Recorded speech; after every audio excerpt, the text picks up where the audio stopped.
Okay, so I'm going to speak in Spanglish. I hope this kind of language works. Maybe better Spanglish than Catalan-English, but anyway, let's try. So I think that one of the paradoxes of the current situation in Europe, as Eric said before, is that we live one of the biggest and deepest crises of capitalism that goes parallel also to a deep crisis of the left in general.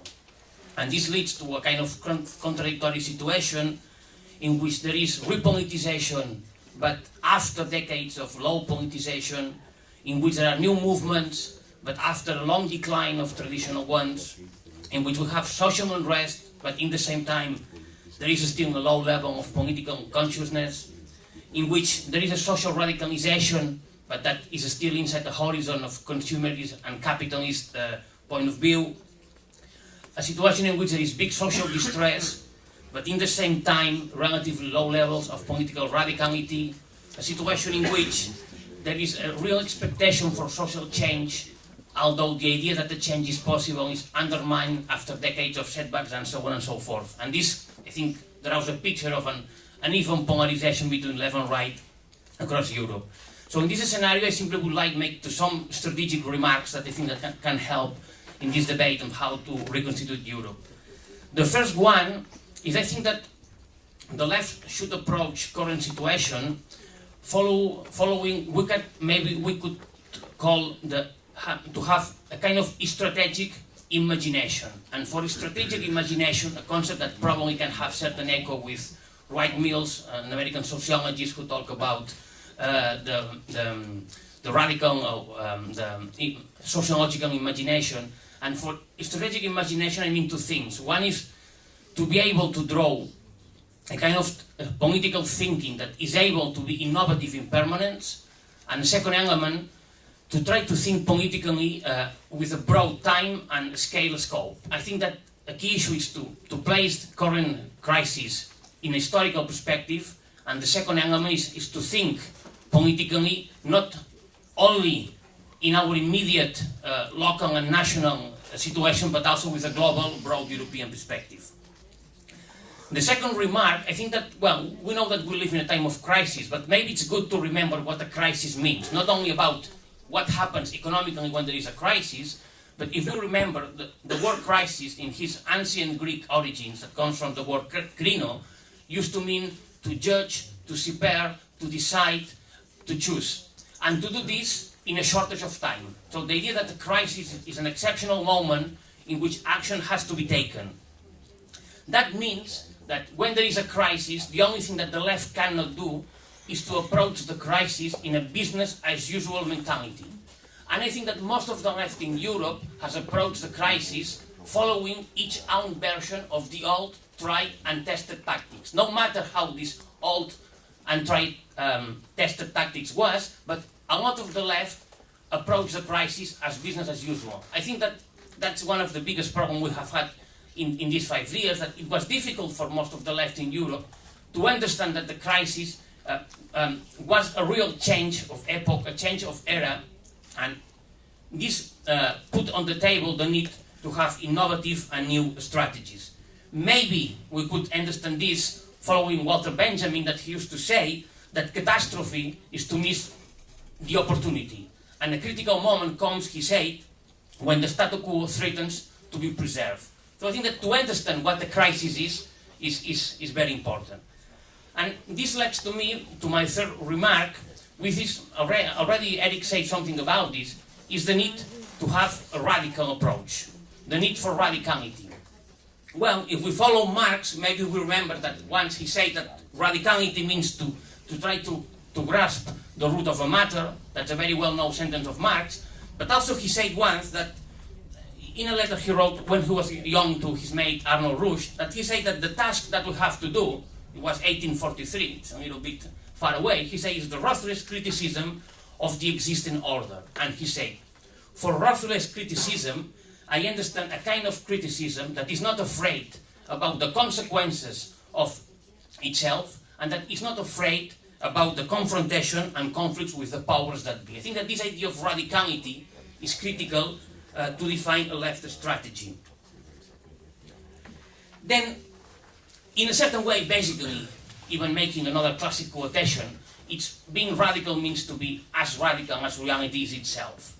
That leads to me to the fourth strategic issue, which is the idea that it's important when discussing how to reconstitute Europe to be able to make credible the perspective of a rupture. I think if we follow all the showdown in Greece with Cyprus government and so on, one of the problems is that the idea of a rupture was never credible. I mean, the government of Greece never was about trying to go towards a path which is unknown, which is not clear what happens there. There are objective reasons that explain that the idea of a rupture is not credible. There is a geopolitical and class balance of forces which is bad. There are no practical examples to follow anywhere, and so on and so forth. But I think that one of the key elements today is to make credible that a rupture is necessary and is possible. Because one of the main problems when discussing all of new political forces emerging, we know already the being of the balance sheet of Cyprus government in Greece, but what could happen one day if in the Spanish state, if ever Podemos in the government and so on, is that in spite of that maybe there is a radicality in terms of discourse, criticism to austerity and so on, finally the strategic governmental approach is a kind of strategic compromise. And the problem is that to define a kind of new historical compromise in a context when there is no objective basis for this, I think that basically leads only to disorientation. So make credible again the idea of rupture, I think it's a critical idea. There is a fifth remark that seems to me important when discussing about reconstituting Europe, is how to deal with the key notions of democracy and sovereignty. If we take Indignados movement, the strikes against austerity in Greece, the Catalan independence movement, the Scottish one and so on, all of these movements somehow deal with the question of democracy and sovereignty. So I think that we need to define these concepts in a way that we put social conflict, social struggle, and any kind of fight against oppression at the core of the very meaning of democracy and sovereignty. And that's the way to make sure that both ideas cannot be taken back by the far right or even by mainstream liberal politics. And from discussing there, if we frame democracy and sovereignty this way, I think the debate on equality and social justice comes almost automatically. When it's clear that democracy and sovereignty are not compatible with the interest of the domestic ruling classes and financial powers, the debate on justice and equality comes by its own. And I think that this is the starting point to try to be able to put in Europe a broader debate of what alternative to capitalism, what we think as anti and post-capitalism. And from this point of view, I think in Europe we should try to deal seriously and discuss seriously the new debate on socialism that has emerged in the United States. No matter how confused it is, I think it's a good development that we should try to follow in Europe. Not in the sense of being nostalgic of the different socialisms and socialist movements on the past 2 centuries. They are not going to come back. But in the sense that we should try to get inspired by them to restore a new debate with new words, with new frames on how a world after capitalism may be. And well, when discussing all these democracy, sovereignty and so on, I think that there are also 2 dangers that should be avoided. One is that a kind of nostalgic retreat to the national state, the good old days that maybe were never so good as sometimes we remember now. And the other mistake is a kind of retreat to localism, a small alternative and so on. I think that both ideas should be inserted in a broader internationalist perspective. And that comes to my 6th remark, which is the idea that we need to develop an internationalist thinking and a strategic thinking, understanding that internationalism, it was also discussed in the previous debate, is not about abstract universalism, it's about concrete politics. It's about concrete realities and try to go beyond them. And I think that maybe we can define 3 elements that a kind of international strategy would have today. The first, concerning program and discourse, is about setting and identifying common enemies in different countries, trying to link the problems we have in one country to the problems we have in the other one and so on, and in particular trying to put on the table the links between the interest of domestic ruling classes and international financial powers. It's not only about a powerful country smashing your country, it's about a class interest about financial powers, international financial powers, around domestic classes, no matter ruling classes, no matter how contradictions may be between both. The second is the idea that internationalism or strategic thinking means also to create common European frameworks to discuss. Before the crisis, in the 90s, in the first decade of this current millennium, in the wake of the No Global Justice movement, there were the European Social Forum, sub-networks, and so on, that had a role. They are not there anymore.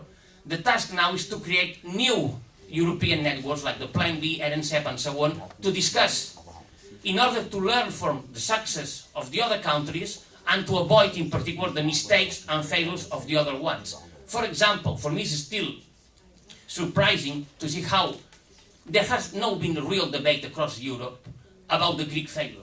And in the country which is closer to Greek, the tourist, which is the Spanish state, no serious discussion has been done about Cyprus government.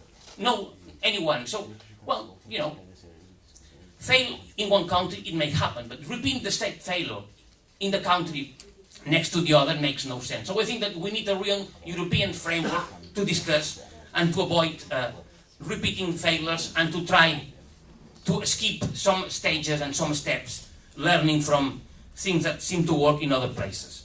And finally, I think that the other level of internationalism is about trying to strike and work and act together.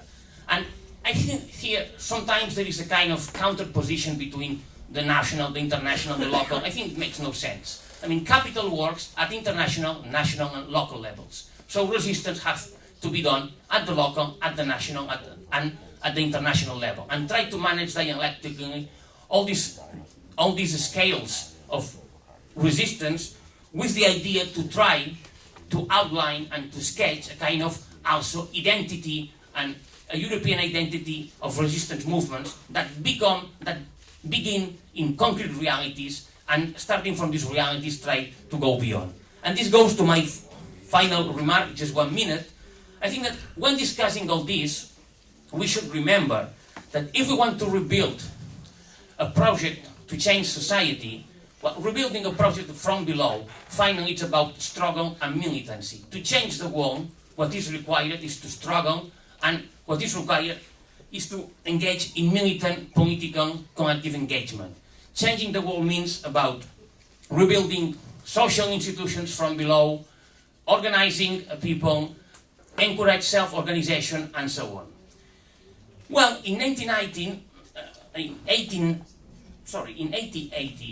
3 years before Marx died, an American journalist, John Swinton, made the last interview that is known to Marx. And in this interview, he asked Marx what was, according to Marx, the final law of being. And Marx, after thinking a little bit, he said, struggle. And Swinton wrote in his report, when I heard Marx, first it seemed to me that I was hearing the echo of despair. But no, frankly, what I heard was the law of life. Yes, make no mistake, a struggle is the law of life. Thank you.